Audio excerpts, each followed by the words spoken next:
Happy new year everyone, welcome to my mini blog. দিনটা 1 জানুয়ারি 2025। চলে গিয়েছিলাম হাওড়া ক্রিসমাস কার্নিভালে। প্রথমেই দেখলে যে শান্তা দাদু আমাদেরকে ওয়েলকাম করছেন। এই মেলাটা হচ্ছে ডুমুরজলার ইকো পার্কে। আমরা ভেতরে ঢুকে গিয়েছিলাম এবং প্রথমেই লেখা ছিল ইকো জাংশন পার্ক। এইখানেই মেলাটা হচ্ছে। আমরা আস্তে আস্তে ভেতরে যাচ্ছি। চারিদিকটা খুব সুন্দর লাইট দিয়ে সাজানো ছিল। এই ভেতরটা প্রথমে ঢুকতেই বাচ্চাদের কিছু খেলা ছিল, নাগরদোলনা ছিল। এরপর আস্তে আস্তে আমরা ভেতরে আরও ঢুকে গেলাম। দেখলাম অনেক রকমের গেমস আছে এখানে। টাকা দিয়ে গেমসটা খেলতে হবে, তারপরে খেললে জিততে পারলেই প্রাইজ।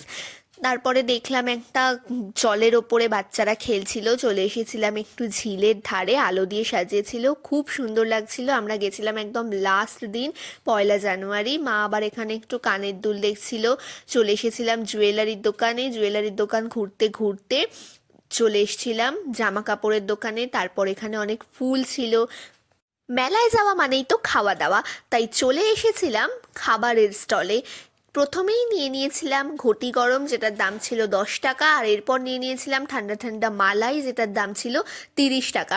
এটা তো খেতে আমার খুবই ভালো লেগেছে। ঠান্ডাতেও ঠান্ডা খাচ্ছি আমি, কিন্তু মায়ের মালাইটা ভালো লাগেনি, তাই মা চলে এসেছিল জিলিপি বাদামের দোকানে। এখান থেকে জিলিপি নিয়ে নিয়েছিল। এরপরে আমরা চলে এলাম একটা অন্য রকম খাবার খেতে।